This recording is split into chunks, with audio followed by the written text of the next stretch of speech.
जय माँ काली मित्रों, आपका मेरे चैनल माँ काली महाकाल शक्ति उपासना में स्वागत है।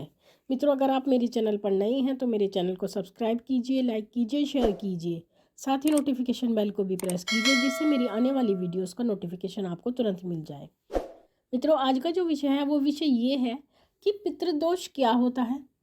और क्या पितृदोष केवल हम कुंडली के माध्यम से ही देख सकते हैं, क्या कोई अन्य संकेत भी होते हैं जिस कारण से हमें पता लग सकता है कि क्या हमारे साथ पितृदोष जुड़ा हुआ है, यानी हमारे जीवन में पितृदोष है या नहीं है। तो उसी से संबंधित ये वीडियो है, तो आप वीडियो को पूरा सुनिएगा, तभी आपको पूरी बात समझ में आएगी। देखिए मित्रों, जो पितृदोष होता है, पितृदोष हमारी कुंडली में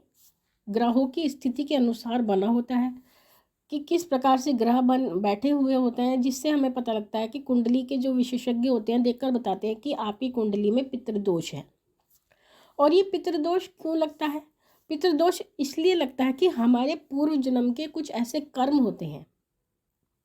जिसके माध्यम से हमारी कुंडली में ये पितृदोष आता है, यानी इस जन्म में हमारा कोई ऐसा कर्म नहीं होता जिस कारण से हमें पितृदोष लगे। ये हमारे जो पूर्व जन्म होता है उसी के कर्मों का प्रभाव होता है जो हमारी कुंडली में पितृदोष आता है। और जब पितृदोष आता है तो हम बहुत सारी परेशानियों से गुजरते हैं, और जो कहते हैं कि इस जन्म में तो हम स्वयं को बेकसूर मानते हैं, लेकिन उसके बाद भी हम कसूरवार होते हैं, यानी हम दोषी होते हैं। तो ऐसे क्या कारण होते हैं, या हम ऐसे कौन से कर्म करते हैं अपने पहले जन्म में जो इस जन्म में हमें ये दोष झेलना पड़ता है। देखिए मित्रों, जिन व्यक्तियों की कुंडली में पितृदोष होता है, या कुंडली को अगर हम बात करें, अब हम दूसरी बात करें, ये बताते हैं कि किन संकेतों के माध्यम से आप पता कर सकते हैं कि आपके साथ पितृदोष जुड़ा हुआ है। पहले तो हम इसकी बात करते हैं। देखिए, अगर किसी व्यक्ति को स्वप्न में मरे हुए व्यक्ति दिखाई देते हैं, यानी मरे हुए व्यक्ति वो कोई भी हो सकते हैं, आपके घर परिवार के लोग, जैसे कि आपके चाचा चाची जो इस संसार में नहीं हैं, या दादा दादी हैं, या बुआ हैं, फूफा हैं, या कोई भी हो सकते हैं आपके जो कहते हैं ब्लड रिलेटिव जो होते हैं, अगर वो स्वप्न में आपको दिखाई देते हैं जो इस संसार में नहीं रहे, जो मर चुके हैं, तो इसका अर्थ ये है कि आपके साथ में पितृदोष जुड़ा हुआ है। इसी कारण से वो आपको दिखाई देते हैं, सबसे बड़ा कारण। तो इस संकेत के माध्यम से आप पता कर ले कि आपके साथ में पितृदोष जुड़ा हुआ है। जिनके पास कुंडलियाँ नहीं है, यानी जिनकी कुंडली नहीं है, जिन्हें अपनी डेट ऑफ बर्थ नहीं पता है, और जिनके पास कुंडली है वो अपनी कुंडली के विश्लेषण के माध्यम से भी पता कर सकते हैं कि उनकी कुंडली में पितृदोष है या नहीं। अब ये बात आती है कि हमारे पूर्व जन्म में ऐसे कौन से कर्म होते हैं जिस कारण से हमारी कुंडली में ये पितृदोष बनता है। देखिए मित्रों, अगर हम अपने पूर्व जन्म में यानी पहले जन्म में अपने भाई बहन की संपत्ति हड़प लेते हैं, यानी उनका अधिकार होता है, और अधिकार होने के बाद हम उनको वो संपत्ति नहीं देते हैं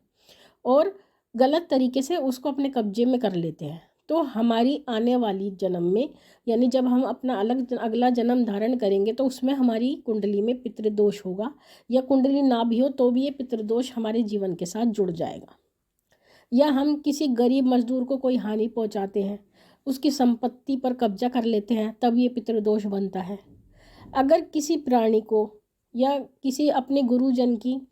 हत्या करते हैं, या किसी ब्राह्मण की या किसी निर्दोष व्यक्ति की हत्या करते हैं, तब भी पितृदोष बनता है। अपने से बड़े किसी स्वजन की पत्नी का अपहरण कर लेते हैं या कोई बुरा कार्य करते हैं, तब भी ये पितृदोष बनता है। अगर हम किसी धार्मिक कार्य में बाधा डालते हैं, यानी कोई अच्छा कार्य कर रहा है या चल रहा है उसमें हम बाधा डालते हैं, या कोई देवताओं की मूर्तियां तोड़ते हैं, उनका अपमान करते हैं, या पवित्र जल है नदी है, तालाब है, अगर उसमें हम मल मूत्र त्याग करते हैं, तब भी ये पितृदोष स्वतः ही बन जाता है। यदि हम किसी ब्राह्मण की संपत्ति पर कब्जा कर लेते हैं, या फिर हम किसी देव स्थल में चोरी करते हैं, वहाँ के सामान को चुरा लेते हैं, या किसी जो तीर्थ स्थान होता है वहाँ पर कोई बुरा कृत्य करते हैं, तो ऐसी परिस्थिति में ये पितृदोष हमारे साथ जुड़ जाता है, यानी ये जो बुरा कर्म है ये पितृदोष बन करके हमारे अगले जीवन में हमें परेशान करता है। और इतना हमें परेशान करता है कि हमें इसका कारण पता नहीं लगता। इसके परिणाम स्वरूप हमारे साथ बहुत सारी परेशानियां खड़ी होती हैं, जैसे कि विवाह में रुकावट आती है, शादियां नहीं होती, व्यक्ति पागल हो जाता है, काम धंधा नहीं चलता बिल्कुल भी, आपके कुल की वृद्धि नहीं होती है, वंश वृद्धि नहीं होती है, या फिर लड़का आपके कुल में उत्पन्न नहीं होता है, बांझ स्त्री आपको मिलती है जिस कारण से आपके घर में संतान उत्पत्ति नहीं होती है, आपको नसों की परेशानी होती है यानी नसों की प्रॉब्लम यानी बीमारी हो जाती है, बहुत कठिन परिश्रम करने के बाद ही आपको पैसा प्राप्त होता है या प्राप्त ही नहीं होता, आपका व्यक्तित्व जो है वो खराब हो जाता है, धनोपार्जन करने में आपको बहुत कठिनाई होती है, आपको धोखेबाज मित्र मिलते हैं, यानी आपको जो भी मित्र मिलेंगे वो ऐसे मिलेंगे जो आपको हमेशा धोखा ही देंगे, आप उनके लिए कुछ भी बुरा ना करें फिर भी वो आपको धोखा ही देते हैं। आपको अपने भाइयों का सुख नहीं मिलता, यानी जो अगर आपके भाई हैं भी तो वो आपके विरोधी रहते हैं, आपको उनसे कोई लाभ नहीं होता, आपके घर में लड़ाई झगड़ा रहता है, आपके घर में ढंग से कोई पढ़ाई नहीं कर पाता, अगर करता है तो उसकी पढ़ाई में रुकावटें आती हैं,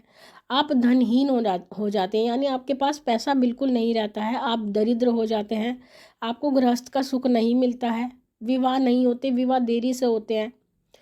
साथ ही आपका जो जीवन साथी है वो बीमार रहता है, यानी वो ठीक नहीं रहता, इस कारण से आपको जीवन साथी का सुख भी प्राप्त नहीं होता है। अगर आप नौकरी करना चाहते हैं तो नौकरी नहीं मिलती, या कर रही होती है तो उसमें बार बार अड़चन आती है, आपको परेशान करते हैं।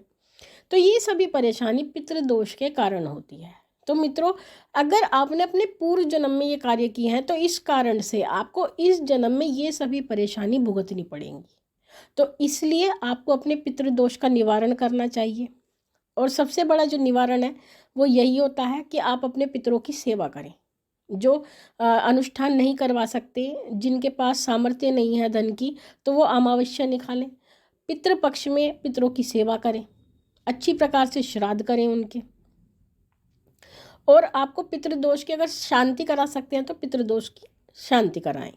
साथ ही आपको जो मैंने आपको कर्म बताए हैं जिस कारण से ये पितृदोष आपकी कुंडली में बनता है, तो इस जन्म में आप ये सभी कर्म ना करें, जिससे आपका आने वाला जीवन या आने वाला जन्म आपको कठिनाई भरा मिले। तो ऐसी परिस्थिति में, और अगर आप ये कर्म इस जन्म में करते हैं तो ये जीवन भी आपका खराब हो जाता है। तो इस प्रकार से आप ये ध्यान रखें, इन कर्मों से ना बचें, और बुरे कर्म का नतीजा बुरा ही होता है। ये बिल्कुल वास्तविक और अटल सत्य है, भले इसको कोई माने या ना माने, हम तो यही मानते हैं क्योंकि हम रोज़ अपनी डे टू डे लाइफ में यही देखते हैं। तो मित्रों, ये थी जानकारी आप सभी के लिए। माँ भगवती से यही प्रार्थना करते हैं कि वो आपके भंडारे भरती रहे, आपकी सभी मनोकामनाओं को पूर्ण करती रहे। आपसे फिर मिलते हैं अपनी अगली वीडियो में, तब तक के लिए जय महाकाली, जय महाकाल।